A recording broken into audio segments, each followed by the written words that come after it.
Akbar Ahmad dumpy एक बार उपचुनाव जीते थे सांसदी का, दोबारा मेन चुनाव नहीं जीते। वही चीज मैं कहना चाहता हूँ, खुल के कहता हूँ, निरहुआ जी जान ले, सुन ले कि उपचुनाव उन्होंने जीता, मेन चुनाव फाइट नहीं किया, मेन चुनाव फाइट नहीं करेंगे। नोट करके रख लीजिए, आने वाला चुनाव में लड़ेंगे, वो देखेंगे। हाँ, पेट्रोल के लिए उस समय माननीय अटल बिहारी वाजपेयी जी बैलगाड़ी से संसद तक गए थे। आज कौन जा रहा भाई, जाके दिखाओ ना। जैसे प्रधानमंत्री जी को दबंग इसलिए कहा हूँ कि एक तो पहले वो बोलते हैं कि मैं चाय वाला का बेटा हूँ, चाय बेचा हूँ। जिस स्टेशन पर उन्होंने चाय बेचना बताया वो स्टेशन ही उस समय मौजूद नहीं था। दूसरी चीज, वो कहते हैं, कई इंटरव्यू उनका मैंने देखा, उन्होंने कहा कि मैं पढ़ा लिखा नहीं हूँ, और उधर एमए तक की डिग्री दिखाई जा रही है।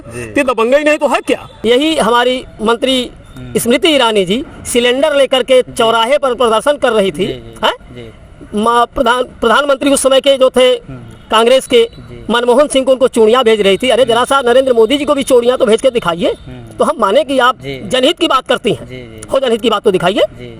फिलहाल हमारे साथ एक सोशल एक्टिविस्ट हैं, सामाजिक कार्यकर्ता, जो समाज में जो भ्रष्टाचार हो रहा, सामाजिक अन्याय हो रहा और जहां पे तमाम तरीके की बुराइयां हो रही, उनके लिए ये आवाज़ उठाते हैं। इनका नाम है पतरू राम विश्वकर्मा, जो यहीं आजमगढ़ सदर के निवासी हैं। आज हम इनसे कुछ पॉलिटिकल सवाल पूछेंगे और समाज को लेकर के भी पूछेंगे, राजनीति को लेकर के भी, जो कूटनीतिक चाल चली जाती है, चली जा रही है, उन सारे मुद्दों पर सवाल पूछेंगे। सबसे पहले आपका स्वागत करते हैं। बहुत बहुत धन्यवाद जी। ये बताएं कि 2024 के चुनाव के बारे में पहले मैं आपसे सवाल पूछूंगा। 2024 का चुनाव सामने है, लोकसभा का, बहुत कम वक्त बचा है, सियासी कयास पार्टीज लगाना चालू हो गई है, इंडिया गठबंधन भी बन गया। आपको क्या लगता है कि ये जो इंडिया गठबंधन बना हुआ है, कुछ इससे विकास हो पाएगा? कुछ इससे लग रहा है कि ये लोग आगे निकल पाएंगे, या जीतने की कुछ उम्मीद आपको नज़र आ रही है?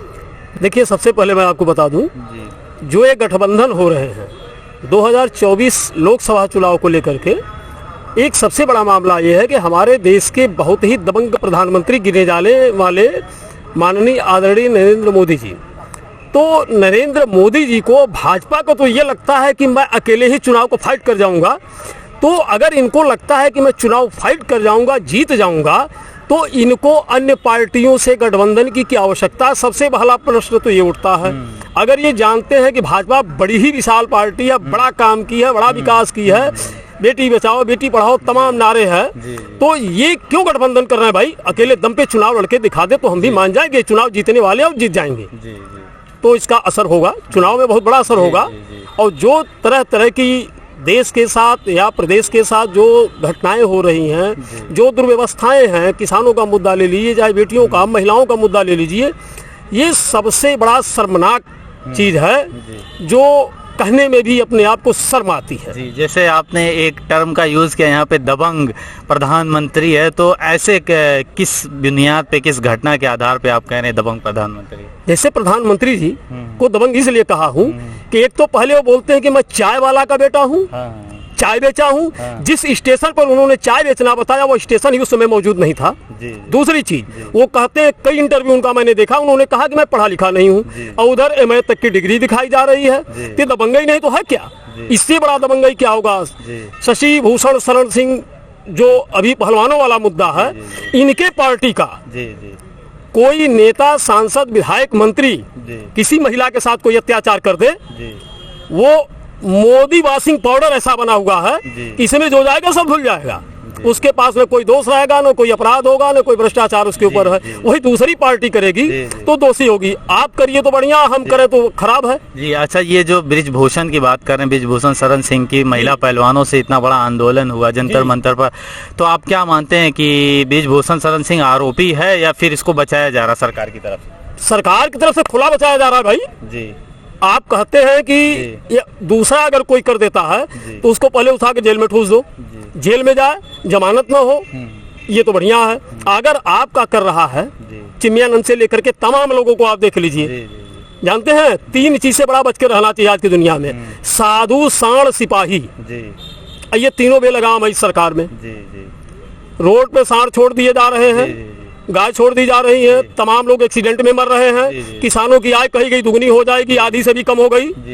तो ये सब क्या है? असाधुओं के हालात देख रहे, बाबा लोग जितने, सभी लोग कहीं न कहीं से दुराचार में पकड़े जा रहे हैं। अच्छा, ये जो आप कह रहे हैं प्रदेश में बेलगाम सरकार, लेकिन योगी जी तो कह रहे हैं हम तो लैंड ऑर्डर की सिचुएशन को बहुत मेंटेन कर रहे हैं, वो बुलडोजर चला रहे हैं, बताइए। अरे वाह वाह, क्या बात है बुलडोजर बाबा की। मैं बता दूं, जी इसी सरकार की सन 2018 में होम्योपैथिक आयुष विभाग में संविदा नियुक्ति की गई थी, रीडर, लेक्चरर, प्रोफेसर, अन्य तमाम पदों पर, जी जी जिसमें महाभ्रष्टाचार पाया गया। जी, जी। मेरे द्वारा आरटीआई से खंगाला गया, जी। जिसको मैंने जब कोई कार्यवाही नहीं हुई तो माननीय लोक आयुक्त में परिवाद दाखिल किया। जी।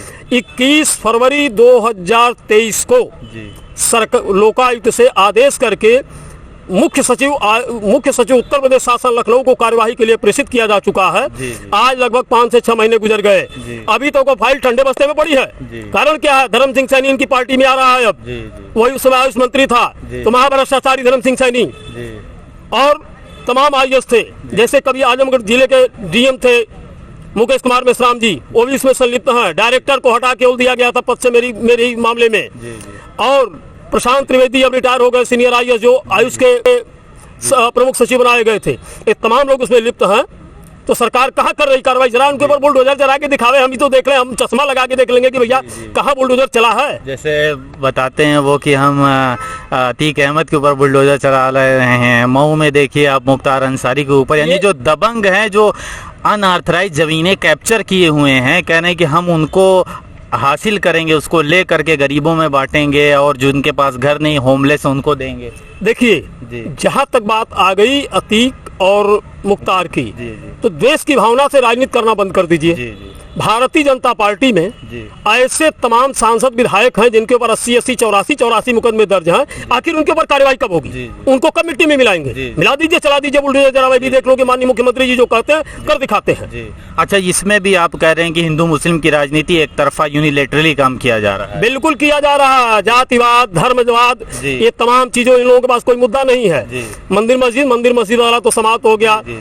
उसके बाद हिंदू मुस्लिम है, गाय है, ये सब तमाम इस तरह के उलट फेर, देखिए दिमाग डाइवर्ट करने के लिए तमाम मुद्दाएं उठा दिए जाते हैं। जब कोई मामला, अगर देखिए विकास पर क्यों नहीं आप बात करते भाई, भ्रष्टाचार पर क्यों नहीं बात कर रहे हैं, शिक्षा पर क्यों नहीं बात कर रहे हैं, सुरक्षा पर क्यों नहीं बात कर रहे हैं? इस पर, इसको जो जमीनी मुद्दा है जिससे जनहित में लाभ हो सकता है, जनता को लाभ हो, उस पर आके आप बात करिए। तो जनहित के लिए तो बता रहे कि बहुत सारी लोअर लेवल की स्कीम है, वृद्धावस्था पेंशन वो दे रहे हैं, और 2000 रुपए किसानों की योजनाएं जो उनको मिलता है, इसी तरीके से बहुत सारी योजनाएं वो करें। आपको मैं सर्वे करा दूंगा। जितनी वृद्धा और विधवा महिलाओं की पेंशन वो बंद है। आइए मैं आपको घूम करके जिले का सर्वे करवा दूंगा, समय दूंगा पूरा।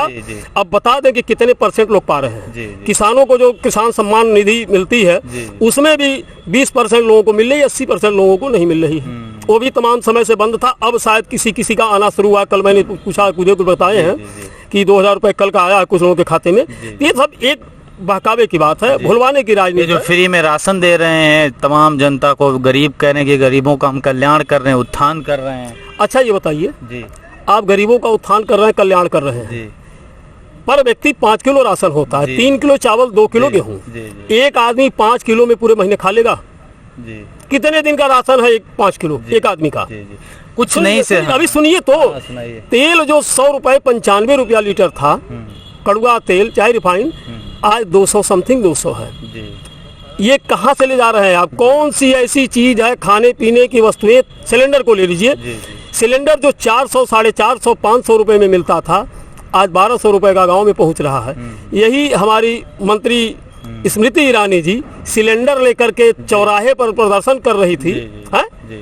प्रधानमंत्री उस समय के जो थे कांग्रेस के, मनमोहन सिंह को उनको चूड़ियां भेज रही थी। अरे जरा सा नरेंद्र मोदी जी को भी चूड़ियां तो भेज के दिखाइए, तो हम माने कि आप जनहित की बात करती हैं। हो जनहित की बात तो दिखाइए। कहाँ है? पेट्रोल के लिए उस समय माननीय अटल बिहारी वाजपेयी जी बैलगाड़ी से संसद तक गए थे। आज कौन जा रहा भाई? जाके दिखाओ ना। विपक्ष अगर एक शब्द बोल देगा तो उसके ऊपर मुकदमा दर्ज होगा, जेल में डाला जाएगा, मानहानि का होगा, माने पीड़ित किया जाएगा, शोषण किया जाएगा, दबाव बनाया जाएगा कि आप कुछ बोले ना। अच्छा, इस राजनीति पे जो आप कुछ कहना चाहेंगे, जो प्रतिकार की राजनीति की जा रही है, अपोजिशन पे इतना क्रैकडाउन, कानूनी कार्रवाई की जा रही है, ईडी को भेज के, सीबीआई को भेज के, इनकम टैक्स को कैसे उनको कुचला जाए, क्रश किया जाए, ये इस राजनीति को आप किस रूप में देखते हैं? ऐसा होना चाहिए? बिल्कुल नहीं होना चाहिए।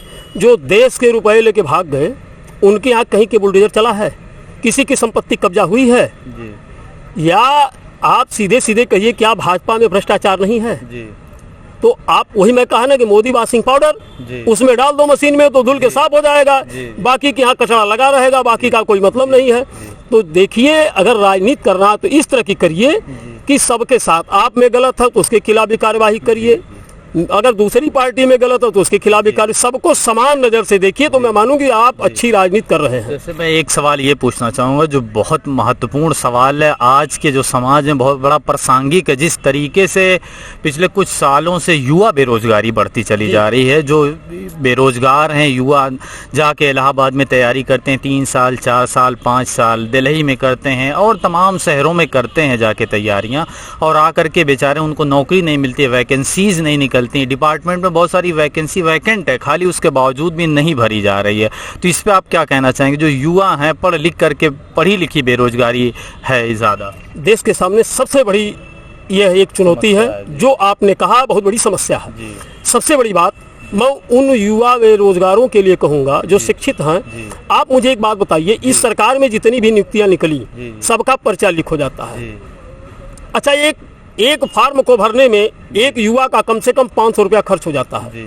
भर्ती निरस्त हो गई, क्या युवाओं को वह 500 रुपया वापस किया जाता है? ये युवाओं को लूटा जा रहा है, बेरोजगारों को लूटा जा रहा है। या किसी भी सरकार, किसी की भी सरकार हो, मैं खुला कहता हूं कि यदि आप में दम है, ईमानदारी है और युवा बेरोजगारों के साथ इंसाफ करना है, तो अगर जो वैकेंसी में वो फॉर्म अप्लाई करते हैं, अगर वो वैकेंसी रद्द होती है किसी कारणों से, तो उनके द्वारा भरे गए जो पैसे हैं या जो टिकट के दाम वो वापस करिए। तो मैं मानूं कि आप उन शिक्षित युवा बेरोजगारों के हित की बात करते हैं।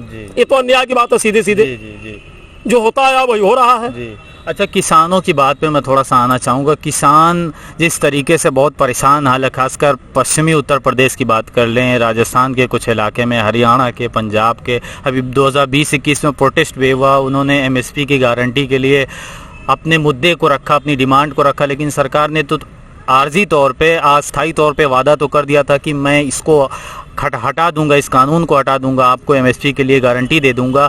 बाद में ये पता चला कि वो गारंटी सिर्फ एक झूठा वादा था, ये नहीं किया गया। तो क्या आप कहना चाहेंगे कि सरकार के इरादे पे किसानों को लेकर के, क्या किसान नाराज है? क्या इस बार किसान जाट वगैरह सब एंटी BJP जाएगा, BJP से हट करके जाएगा? देखिए, ये किसानों के साथ धोखा है, विश्वासघात है।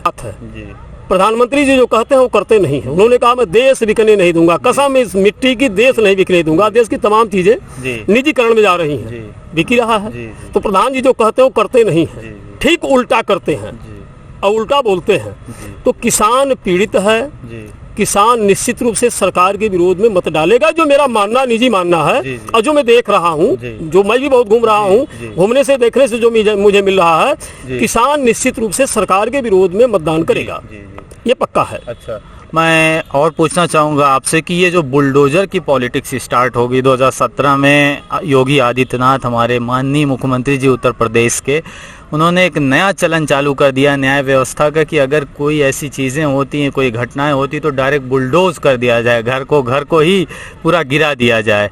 तो इस तरीके की राजनीति से क्या आप सहमत है? जो न्याय व्यवस्था, जुडिशरी को मद्देनज़र नहीं रखा जाता, जुडिशरी को एक तरीके से कटघरे में जुडिशरी को लाया जा रहा है कि जो हमारे समाज में एक ऐसा लोकतंत्र जो मदर ऑफ डेमोक्रेसी कहा जाता है, वहाँ पे इस चीज़ों को ज़्यादा महत्ता देनी चाहिए, जुडिशरी इंडिपेंडेंट, स्वतंत्र होनी चाहिए, है नहीं है? और इस राजनीति पे आपका क्या अपना सोचना, आपकी राय क्या है? देखिए, आपने जो मुद्दा उठाया है, सबसे बड़ी बात यह है कि बुलडोजर ठीक है, ये माननीय मुख्यमंत्री जी का अपना निजी चलाया हुआ है। हम ये कहते हैं कि बुलडोजर, फिर हम वही बात कहते हैं, बुलडोजर सबके लिए रख दीजिए, आपकी पार्टी का हो, अन्य पार्टी का हो, किसी धर्म का हो, किसी जाति का हो, हमें जाति धर्म से मतलब नहीं, हमें समाज से मतलब है। तो जो गलत है सबके यहाँ बुलडोजर चलवा दीजिए। दूसरी बात कि बुलडोजर ही अगर चलवाना है तो आखिर पुलिस विभाग क्यों बना है, न्यायपालिका क्यों बनी है, जुडिशियल को समाप्त करिए और केवल बुलडोजर से काम लीजिए। ऑन स्पॉट विदेशों की तरह से आज हुआ, कल निर्णय दे दीजिए, काम खत्म हो जाए।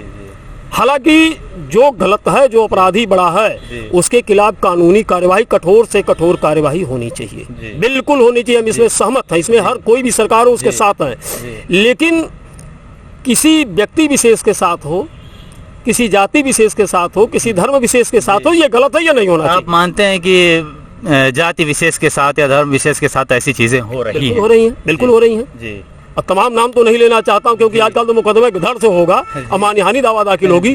बहुत से ऐसे विशेष जाति के लोग हैं जी जिनके खिलाफ कोई कार्यवाही नहीं हो रही है जी और बड़े डानों में उनको गिना जाता है। जी जी हाँ, बस इतने से आप भी समझते होंगे, दर्शक जी, भी समझ जी, जाएंगे मैं किन जी, की बात कर रहा हूँ। जी तो उनके खिलाफ क्यों नहीं कार्रवाई भाई, उनके खिलाफ भी हो जाए जी जी तब तो जनता को लगेगा कि कार्रवाई हो रही है, कार्रवाई बहुत वांछित रूप से चुनिंदा तरीके से हो रही चुनिंदा है। तरीके से हो रही है। अच्छा, मैं एक सवाल और पूछना चाहूँगा आपसे लास्ट में।